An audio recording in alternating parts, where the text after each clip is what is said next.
Yes. Sort of following through with that, then what about privacy issues? You're talking about putting pictures up there. We're all giving safety lessons in our schools about not to do that. Yep. And now you're saying, go ahead. Sure. What about privacy issues on Facebook? Well, I have two thoughts about that. One is that because not just you putting pictures on Facebook, but allowing others to run along means they can put videos and pictures up of other kids as well. So that opens the door for that. So I have two thoughts about that. One, I think you should allow. If you have, in your contracts with your parents, you must have written, you can use a video or photo likeness of my child for your promotional purposes. So you've been given permission to do that. And it's easy to take down if anybody says, I mean, you'll know if there's ever any custody issues and there's kids that you can't know, parents can't know where they are, so you can filter for that ahead of time. But you can always take the pictures down. I think that you then, when you start a Facebook fan page, talk to the parents and say, this is what we're doing, this is our plan, and how do you feel about that? And say, we want to, we want your family to see your kids at school even though they're not here. It's just part of our marketing plan. We're not going to do anything against your wishes. But if you engage in that conversation, I think you can sort of deal with their fears about that. And in the end, you can take stuff down if you need to. So. But I think that there's value in having your kids, your fans, the students who are there who love your school, allowing them to put their own stuff up. Because you're checking all the time and you know whether or not you're comfortable with it. But that's a decision. I don't have to make the decision because I'm not a school administrator. But I did make that decision when I was running a nonprofit for summer camps, and we were dealing with families the same as you are. So, yes? I just want to touch on it a little bit more. I still do have a bit of a concern with the privacy when you consider attaching a name, especially a full name, to a photo. Right. A photo is one thing. Yes. But a photo with a name and a school attached to it is a totally different piece of information. And we have a number of families over the last few years who have come to us with really quite grave concerns about keeping their kids anonymous. Right. I can't speak to the reasons why, but there are some of course. very legitimate reasons why. And having the ability for not just our parents, but our students to be able to make comments and then attach those names to pictures is actually a huge issue that we simply can't allow. Right. So for us, it's something that we wouldn't be able to.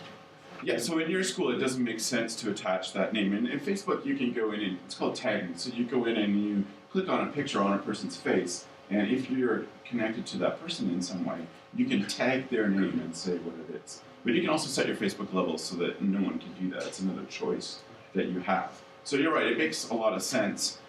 Especially, I would think in an elementary or middle school, that makes total sense. In high school, not so much, because kids are going to be there, and kids 13 plus are going to be there doing it anyway. But that's, up to your parents and up to your school, of course. But you do have the option of saying no tagging of photos, and you can set that in your settings. But that's something. Just jumping on that, on the previous issue that came up, something gets posted you don't like, you remove it, you respond directly with the individual. How are you responding to them, and what's your ability to turn around, take your response, and then broadcast it to the larger group?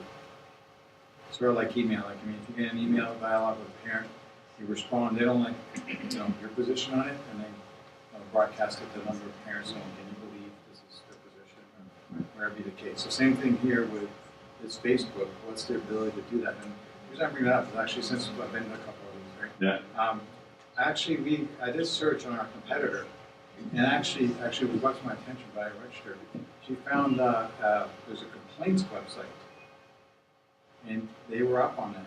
Right. And it was pretty interesting to see, for us, what it was that was being said about that. But you could see there was some negative comments and all the damage control they had to do. And it was just, for me, it lost credibility, right? And right. People put it there, and then they've just asked parents, go and counter this, please. It was one bad comment, and there was a number, a couple of responses and more bad comments. Right. And so, how do they do that? I guess just back to you respond directly to them. Yep. What's your ability to rebroadcast that to everybody else? Because if you just want to be discreet about it, say, okay, Right. we understand this is an exception, our apologies, Right. whatever be the case, then you just want that to be a private dialogue. Yes. So if parents complain on Facebook or somewhere about you, and then you respond to that, do you want to be able to put your response out there? Is that what you're asking, or do you want to keep the response private?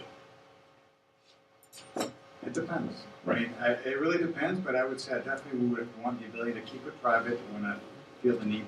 Right. Whether privacy issues or whatever be the case Right.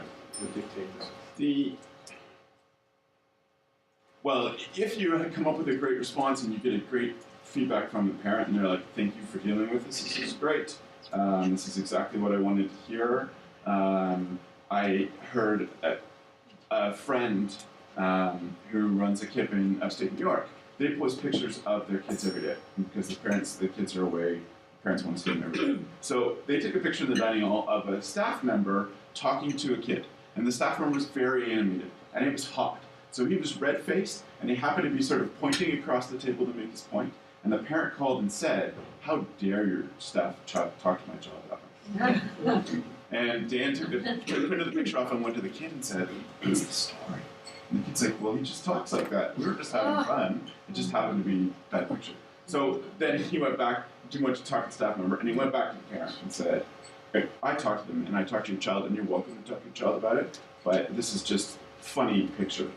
Parent moving too much into that. So those situations, of course, happen. If the response is great and you can get the parent's permission, I think you should put that up there because, again, I think you need to be responding.